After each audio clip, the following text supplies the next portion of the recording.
Hello, my name is Sophie D'Souza and welcome to my channel, Sophie Stained Glass. Today's video isn't about glass at all, it's about how I made these footstools, which I'm giving to my friends and family for Christmas this year. It wasn't very difficult and I really enjoyed it and I'm very pleased with the results. So I thought I'd post the video up to inspire you, because I know if you make stained glass, it's almost 100% certain that you do other crafts as well. So I hope you enjoy the video and please like, comment and subscribe. So the first thing to do is cut your bottoms, your bases. As you can see, scrappy old wood, doesn't matter, nobody will see it.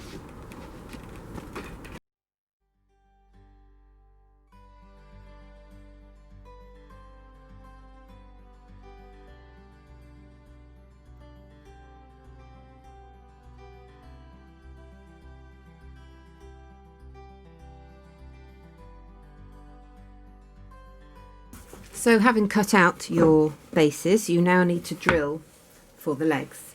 I've got 3 different styles of leg and I'm not sure which I'm going to put on which of the stools. So I have worked out where I need my hole using just a piece of scrap wood. And now I'm going to mark this up and I'm coming in 50mm from each side. A little tip, if you've got a square, bit of masking tape means that you can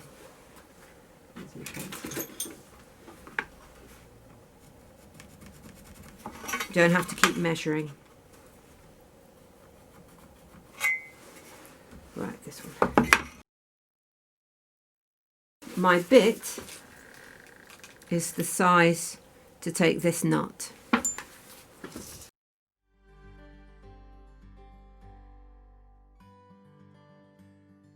This will all be covered up by my black backing.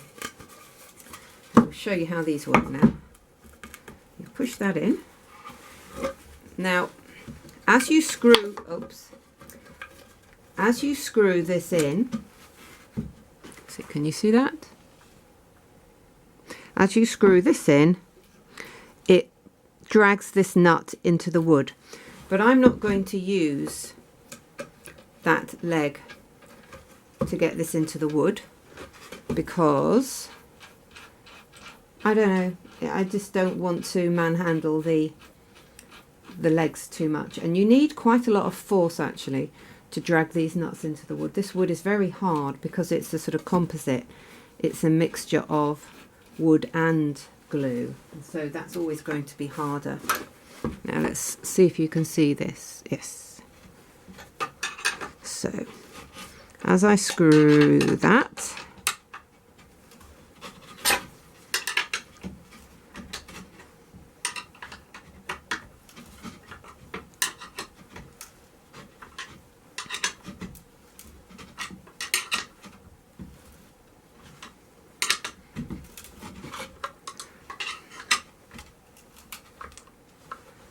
right, that's about as tight as I want to go.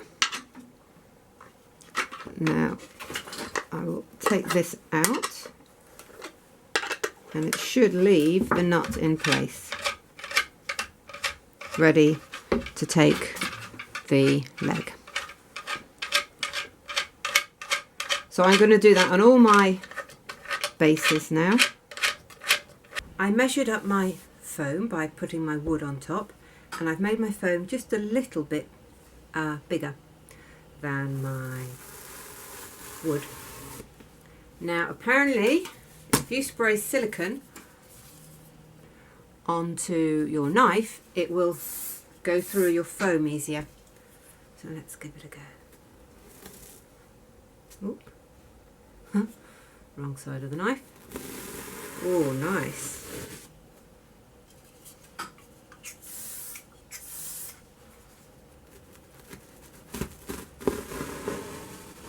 Oh, that is cutting very nicely. I am possibly wrecking one of my mum's best knives. Oops.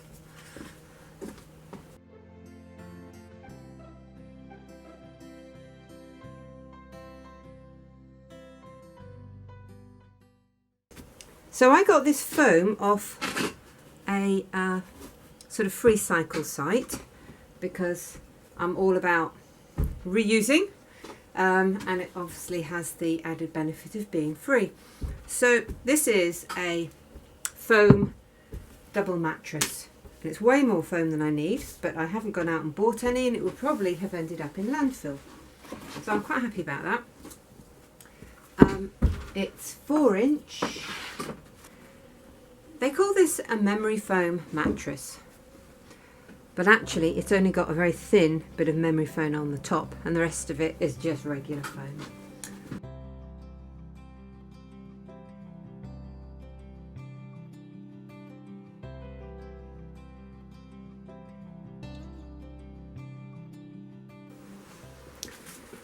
So, having done the nuts, put the nuts into the base, I now stick the foam on the base, and then I do the slopey edges, and I will just show you on this one how I do that. You will need spray adhesive, which is reupholsterers, contract seating, upholstering. It's contact adhesive. You want the nuts to be on the inside, so you spray and you spray just lightly. It's just to stop it moving around, and then you put it in place. Then you flip it over and you take your pieces of cloth. I've got this on a piece of plastic because everything's going to get a bit sticky. So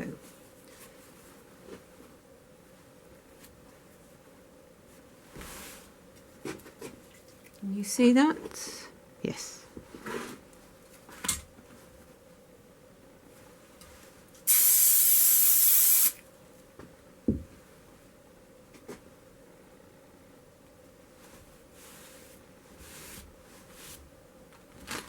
Flip it over.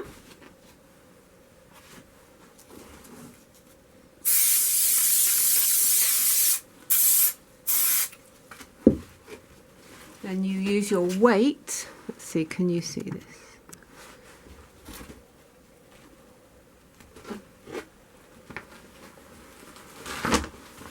And then that gives you a nice even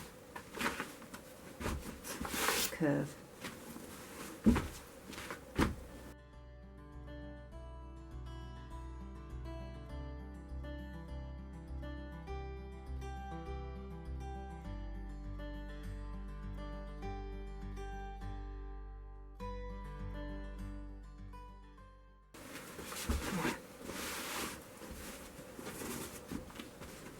So you have made your base by taking your piece of wood, drilling for the T-nuts, putting the T-nuts in, adhering the foam with your spray adhesive, bending over the corners with your bits of fabric. You've got your feet ready. I've got 3 different heights and I'm going to try different ones. And now you need to cut your fabric. So this fabric has got a rather nice pattern on it of hares and pheasants, and I want that pattern to appear in the middle of this footstool. So I'm going to cut it accordingly, which is wasteful of the fabric, but sometimes it really matters. A lot of the fabrics I used, it didn't matter, and that's a much more economical way of making a stool if you've got a fabric without a pattern. Oh, and then don't forget you have this piece that goes on the bottom and covers up your wood and where you've tucked all the fabric under. It is 11 inches by 15.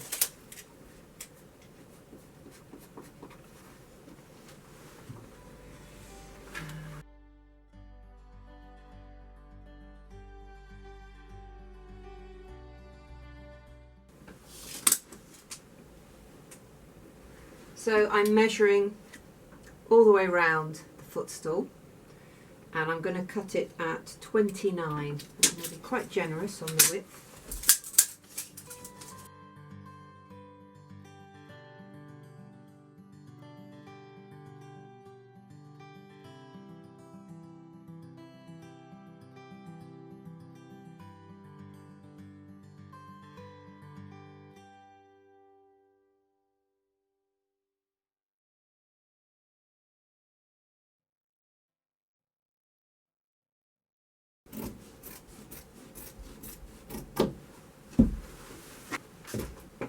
I'm going to power up my compressor now, because I'm going to use an air-powered staple gun to fix this fabric in place.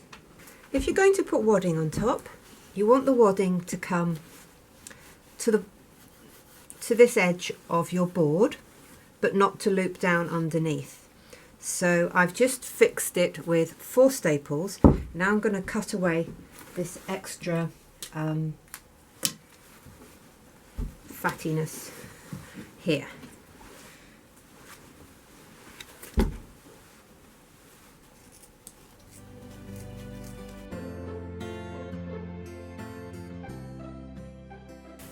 The size of this stool was determined by the size of this fabric. I just had one small remnant of it, and it's the curtain fabric that my husband had in his bedroom when he was a child. So it's probably circa 1960s, and I thought it'd be a really nice gift for him.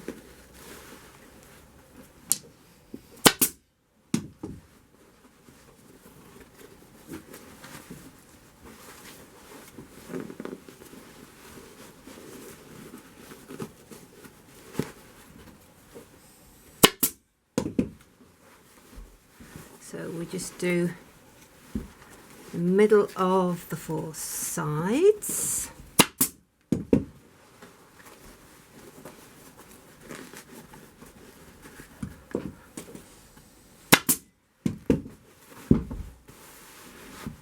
Oh, so nice.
You want to take away some of this bulk.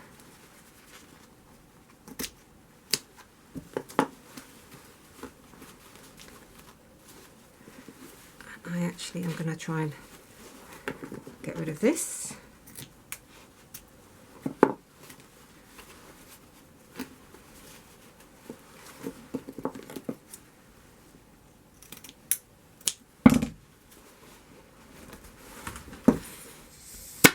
See, that can lie nice and straight now, nice and flat. And then we do the same over here. So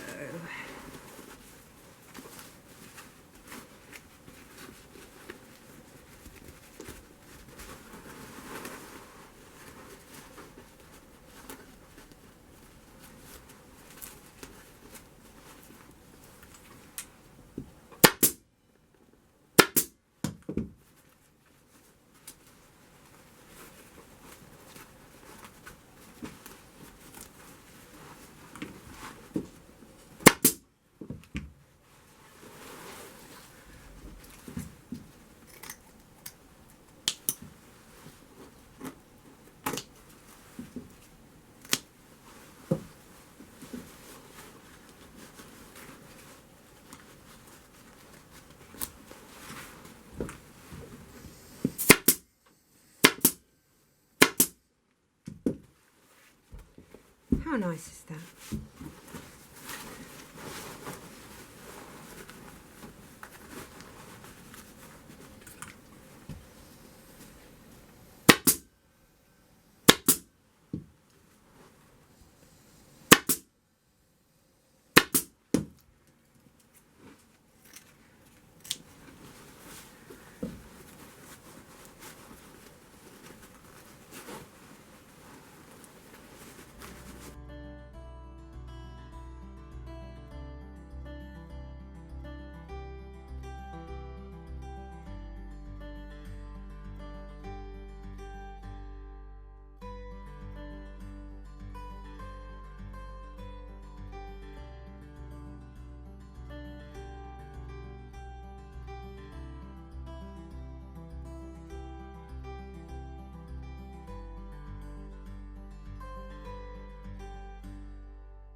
When I was considering how to make the footstools for people, one of the things I thought about was just buying a cheap footstool and covering it. The first set of legs I bought were £15 a set, which was quite expensive considering this footstool costs £16. I then found some cheaper feet which were more like £6 a set. But anyway, I like making things myself, so I didn't buy more than one of these. I just bought one of these. So I have got this fabric for a friend, and I will find the nicest flower for the top, and I will cover this footstool and see how it compares to the other footstools I made, and we'll see which ones we like best.